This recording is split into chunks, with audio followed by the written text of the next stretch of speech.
Hello, good morning students. Class 6 Hindi वाले बच्चे, आज हम पढ़ने जा रहे हैं सूरदास के पद। और सूरदास के पद पढ़ने से पहले कवि का परिचय थोड़ा जान लेते हैं। कवि का परिचय कुछ इस प्रकार से है।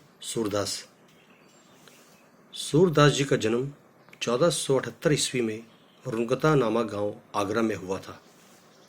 सूरदास जी हिंदी साहित्य के भक्ति काल की सगुण भक्ति शाखा के महान कवि थे। इन्हें वात्सल्य रस सम्राट कहा जाता है।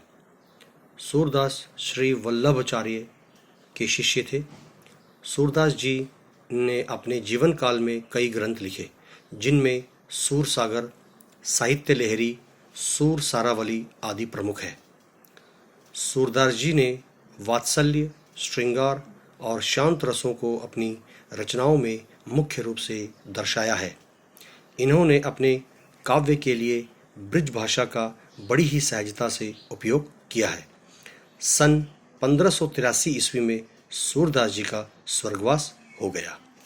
अब आप देखिए सूरदास के पद यहाँ है। इधर देखिए, ये है सूरदास के पद। ठीक है, ये अब सूरदास के पद में हम पढ़ेंगे। सबसे ये है पहला भाग, यहाँ लिखा हुआ है, ये देखिए, आपने देखा होगा सूरदास के पद, क्लास 6 पेज नंबर 77 पर देखिए पहला भाग।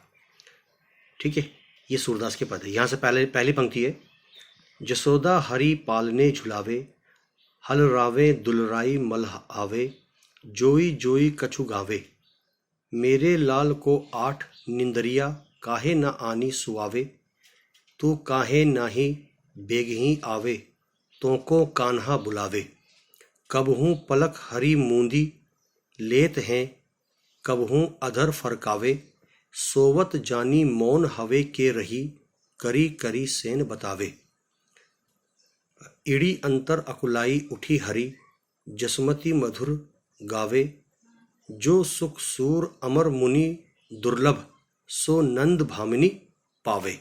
सूरदास जी ने